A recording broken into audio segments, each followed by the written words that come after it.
2019 Covid എന്ന മഹാമാരി ലോകമാകെ പടർന്നു പിടിക്കുന്നത്. നമുക്കത് ഒരു പുതിയ അനുഭവമായിരുന്നു. ഒരു ആഗോള മഹാമാരി ആദ്യമായായിരിക്കും നമ്മുടെയൊക്കെ ലൈഫിൽ ഫേസ് ചെയ്തിട്ടുണ്ടാവുക. എന്നാൽ ചരിത്രമെടുത്ത് പരിശോധിച്ചു കഴിഞ്ഞാൽ ലോകത്താകമാനം നിരവധി ആളുകളുടെ ജീവനെടുത്ത ഒട്ടനവധി മഹാമാരികൾ മുന്നേയും ഉണ്ടായിട്ടുണ്ട്. നമ്മൾ ഇന്നീ വീഡിയോയിൽ നോക്കുന്നത് ഇതുവരെ ലോകത്തുണ്ടായിട്ടുള്ള മഹാമാരികളെ കുറിച്ചാണ്. PS ടോക്സിന്റെ പുതിയൊരു വീഡിയോയിലേക്ക് ഏവർക്കും സ്വാഗതം. BC 1200 മുതൽ ഇന്ന് വരെ 249 മഹാമാരികൾ ഉണ്ടായിട്ടുണ്ട്. അതിൽ തന്നെ ഏറ്റവും അധികം ബാധിക്കപ്പെട്ട രോഗങ്ങളെക്കുറിച്ചാണ് ഈ ഒരു വീഡിയോയിൽ പറയുന്നത്. ലോകം ഇന്നേവരെ കണ്ടതിൽ വെച്ച് ഭയാനകമായ ഒരു രോഗമായിരുന്നു പ്ലേഗ്.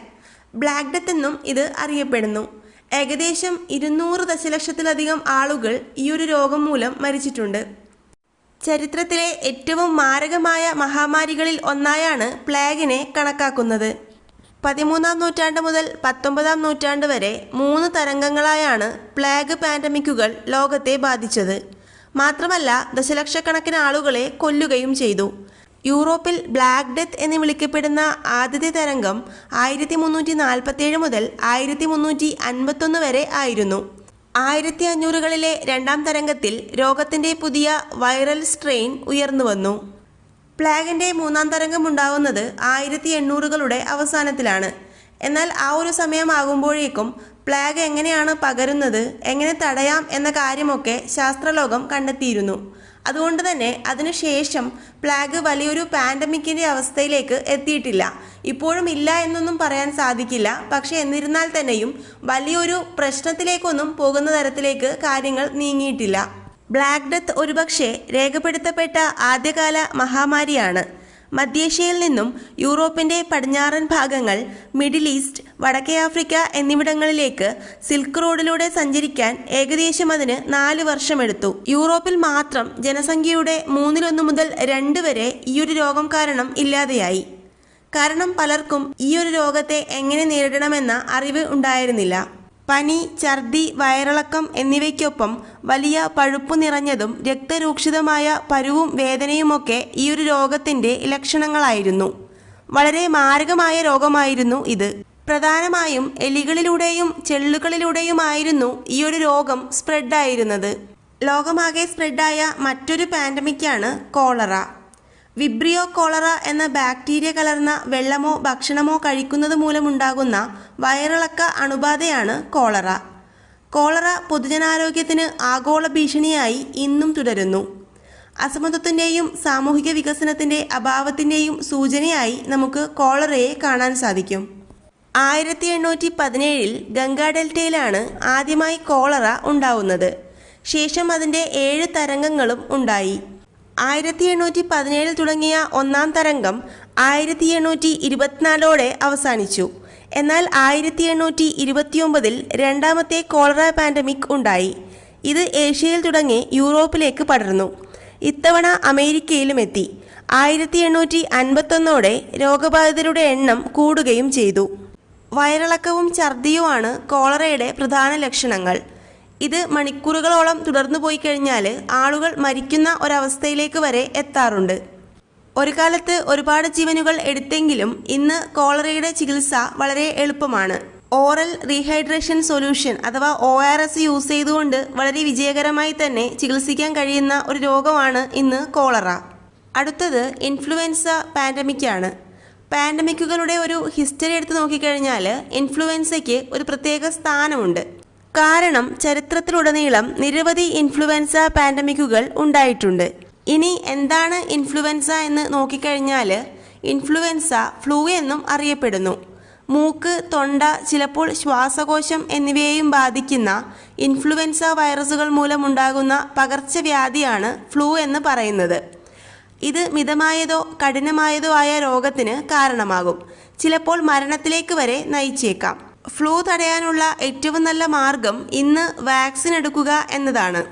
അറിയപ്പെടുന്ന ആദ്യത്തെ ഇൻഫ്ലുവൻസ പാൻഡമിക് ഉണ്ടാകുന്നത് 1580 അതിനുശേഷം ഓരോ 30 മുതൽ 50 വർഷം കഴിയുമ്പോഴും ഈ ഒരു ഫ്ലൂ ആവർത്തിക്കുന്നു. പ്രധാനപ്പെട്ട ചില ഫ്ലൂ നമുക്ക് നോക്കാം. ഒന്നാമത്തേത് റഷ്യൻ ഫ്ലൂ.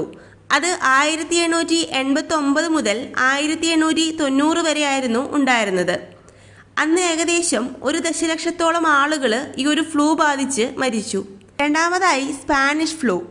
അത് 1918 മുതൽ 1919 വരെയാണ് ഉണ്ടായിരുന്നത്.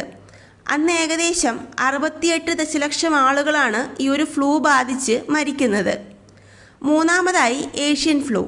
അത് 1957 മുതൽ 1958 വരെ ആയിരുന്നു ഉണ്ടായിരുന്നത്. അന്ന് ഏകദേശം 2 ദശലക്ഷത്തോളം ആളുകളാണ് ഈ ഒരു ഫ്ലൂ ബാധിച്ച് മരിക്കുന്നത്. അവസാനമായി ഹോങ്കോങ് ഫ്ലൂ. അത് 1968 മുതൽ 1969 വരെയാണ് ഉണ്ടായിരുന്നത്. അന്നും ഏകദേശം 1 ദശലക്ഷത്തോളം ആളുകളാണ് ഈ ഒരു ഫ്ലൂ ബാധിച്ച് മരിച്ചത്. ഇതിൽ നിന്നും ഫ്ലൂ അല്ലെങ്കിൽ ഇൻഫ്ലുവൻസ എന്ന് പറയുന്നത് നിസ്സാരക്കാരനല്ല എന്ന് മനസ്സിലാക്കാം. അടുത്തതായി ലോകമാകെ പടർന്നു പിടിച്ച മറ്റൊരു രോഗമാണ് എയ്ഡ്സ്. എയ്ഡ്സിന് കാരണമാകുന്ന വൈറസായ HIV-യെ നിശബ്ദ പാൻഡമിക്കായാണ് കണക്കാക്കുന്നത്. കാരണം രോഗം കൂടുതലാകുന്നതുവരെ പലപ്പോഴും രോഗലക്ഷണങ്ങളൊന്നും തന്നെ കാണിക്കാറില്ല. 1981 ഈ വൈറസ് ആദ്യമായി സ്ഥിരീകരിക്കുന്നത്.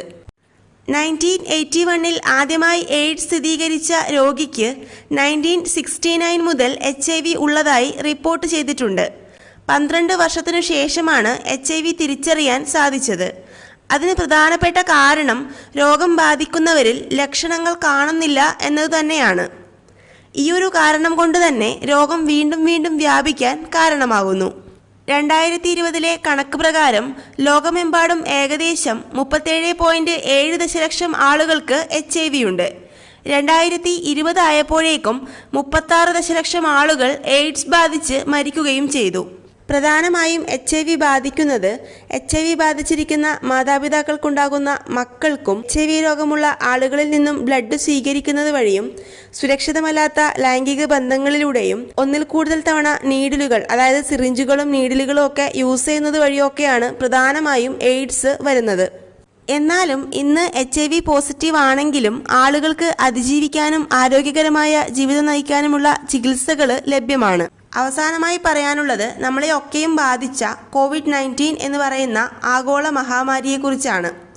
ഏറ്റവും പുതിയ ആഗോള മഹാമാരിയാണ് COVID-19. ഇത് 2019 ചൈനയിലാണ് സ്ഥിരീകരിക്കുന്നത്. 2020 ലോകമെമ്പാടും വ്യാപിച്ചു.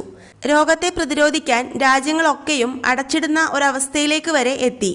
ഈ ഒരു രോഗം ഇമ്മീഡിയറ്റ് ആയിട്ട് മരണമുണ്ടാക്കുന്ന ഒന്നല്ല, പക്ഷേ മരണകാരിയായിട്ട് കണക്കാക്കുന്ന ഒന്നാണ്. കാരണം നമ്മുടെ ശരീരത്തിൽ ഏതെങ്കിലും ഒരു അവയവത്തിനോ എവിടെയെങ്കിലുമൊക്കെ പ്രശ്നങ്ങൾ ഉണ്ടെങ്കിൽ ഈ ഒരു വൈറസ് ഉള്ളിലേക്ക് കടന്നു കഴിഞ്ഞാൽ ആ പ്രശ്നങ്ങൾ വീണ്ടും ഗുരുതരമാക്കുന്ന ഒരവസ്ഥയിലേക്കാണ് കാര്യങ്ങൾ എത്തുക. പനി, തൊണ്ടവേദന, ശ്വാസതടസ്സം അങ്ങനെയുള്ള ഫ്ലൂവിൻ്റെ ലക്ഷണങ്ങൾ തന്നെയായിരുന്നു കോവിഡിൻ്റെയും ലക്ഷണമായിട്ട് ഉണ്ടായിരുന്നത്. 2022 ഏപ്രിൽ ആദ്യം വരെ ലോകമെങ്ങും 6 ദശലക്ഷത്തിലധികം ആളുകളാണ് COVID-19 കാരണം മരിച്ചത്. കോവിഡിന് ഒരവസാനം വരുന്നത് കോവിഡ് വാക്സിൻ്റെ കണ്ടെത്തലോടെയാണ്. അതോടുകൂടെ കോവിഡിൻ്റെ ഭീഷണി ഒഴിഞ്ഞു എന്ന് കരുതാം. ഇത്രയുമാണ് ലോകം കണ്ട പ്രധാനപ്പെട്ട മഹാമാരികൾ. ഇനിയും ഇതുപോലൊന്ന് ഉണ്ടാവാതിരിക്കട്ടെ എന്ന് നമുക്ക് പ്രാർത്ഥിക്കാം. ഇനിയും ഇതുപോലുള്ള ഇൻട്രസ്റ്റിംഗ് വീഡിയോസിനായി ചാനൽ സബ്സ്ക്രൈബ് ചെയ്യുക.